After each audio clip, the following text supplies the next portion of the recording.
Hi, this is Mary Eng. This is a crack in my electrical socket.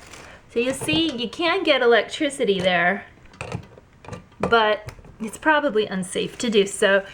I'm gonna go through this apartment really fast, showing some things. This is too big for the unit refrigerator, which is on a power switch for like a light.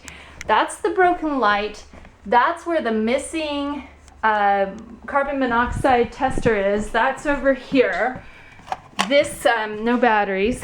This is an exposed fire hazard wood panel that has been cited by Tim Samples as a code violation of fire safety hazard. It replicates over here, this bad wood here, but in the process of plugging in the too big fridge that bolts off the circuit, and unplugging it in order to make coffee or use the tea kettle because of the circuit problems. This is the jiggly, scary electricity. This is the unfire safe door. This is a very thin, paper thin door. It's like could easily be pushed in. This is where we were denied our second lock feature on the early March, 1 month after moving in. We lost security here. This is the former key to the old apartment next door where the circuit breaker is. There was an informal arrangement to enter that apartment. I reported that to police. It makes me feel unsafe that I would be expected to enter a property which I have no lease for. Then there is the new key for that apartment. This is an exposed non-functional light with this dysfunctional light. This up here is a hole in the I think they call it the log nut or some kind of patch should be covering that really old box. As you can see, there are no lights. So when the landlord tried to evict me for using lights, that's not cool either because we don't have consistent or stable electricity. I never pulled internet here because of the constant power interruptions I thought would damage the modem potentially. This is where there's been some burning in the heater, very musty, moldy smell. There had been caked lead paint. I was told by the apartment manager, Sean Rafington, do not use this because asbestos and lead are probably what make us feel sick when we use that. Additionally, we have a heater lined up. It's on right now. This is probably unsafe. It says tension, caution, high voltage, no handle, no cover. That is for the heater. This is the bathtub. This is wood paneling, soaks up the moisture. It's been covered with paint. I tried to clean the mold off when I arrived. I cleaned the black mold off the ceilings. This is wood. This is some kind of paneling that doesn't seem proper to be covered with paint. We've got chipped paint in the shower. The floors slant this way. Water, despite the shower curtain, seems to pool there, create black mold. That was there when we got there. This sink was stopped up when we got here with a chicken chunk. There was food in the shower because the people were washing their dishes in the shower because of the lack of a kitchen or sanitation facilities. This is pretty disgusting stuff down here. I've got it plugged up to prevent the bad odors. There's black mold behind the wooden tank. The wooden tank cover, which is so totally weird to have a wooden tank cover. You can see the mold back there. Let's see. The floor sags in. There's urine staining dead there. It's impossible to get rid of the stink. It's foul. Plus, there's foul odors coming up.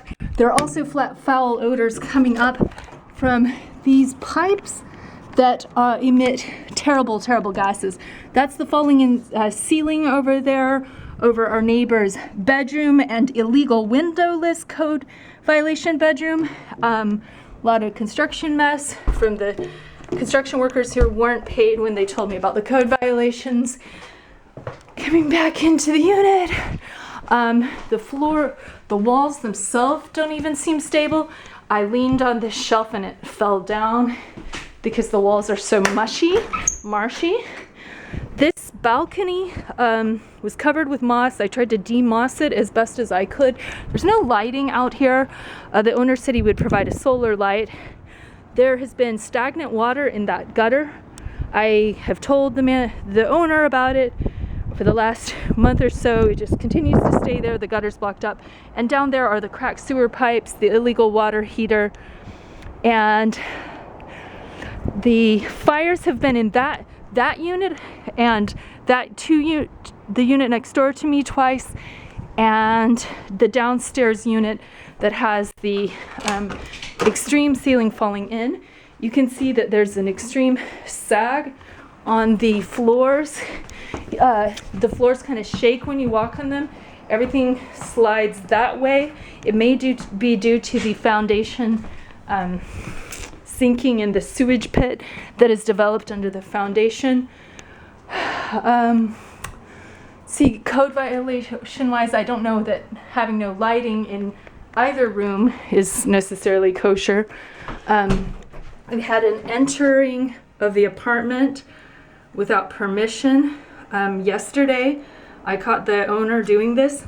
I'm gonna try to block off the name of the person who had to have her privacy violated. Her lock was never working. I mean, those are her problems.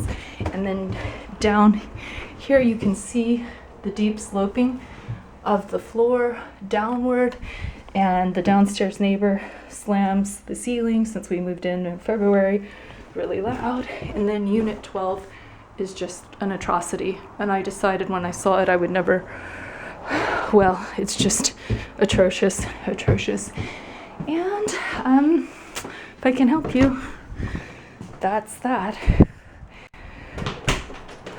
This is a fire safe proper door. This is not. The only real consistent lighting is in the bathroom. The shower leaks down below on the tenants down below. I had confirmation yesterday that leaking we discovered in April has gone for the whole month of April and the whole month of May, and that's appalling. Other than that, there's the Pacific Ocean that way, which is totally cool. This is just more like a safety hazard, easy to clunk the head, and not much closet space. And I mean, you can even see the disrepair of the roof is in. You got a lot of kind of moss accumulating. Those apartments have a circuit breaker box behind the building, which is exposed to the public, the general public. That's definitely a security concern for them as far as I'm concerned. And this seems to be the best outlet we have. We only have 2 outlets in this room and 2 outlets which are damaged and fire hazards in that room. Consequently, we put all our electronics in storage because we have been told that some people have lost as much as $1,000 worth of electronics in this building over a few years, and that fire and smoke issues from them. I do notice when I unplug the fridge, which causes my food to spoil, in order to use this tea kettle to make tea, when I do a plug back in, there's usually a kind of a blue sparking. Sometimes, well, I don't see it now, so that's good. And we accidentally flipped this switch, but this is really the only place I can put the fridge. But our food was melting, our ice cream was melting last night. Gorgeous fridge, I have to say, really gorgeous fridge for an economy fridge. But I've been told by numerous people, this circuit breaker cannot handle that type of unit. This is a 1912 building, causes constant power outages. The offending microwave that I was microwaving veggie burgers on is back at unit 9. If their circuit can handle it, it really upset the landlord that we were trying to microwave veggie burgers. It's kind of amazing to face adverse consequences for attempting to eat, because it's a normal human behavior. And the apartment next door has those. The sewage pipes are wafting in to all 3 top units in the top of the house. You can see the roof is in quite disrepair as well. And the ceiling's still falling in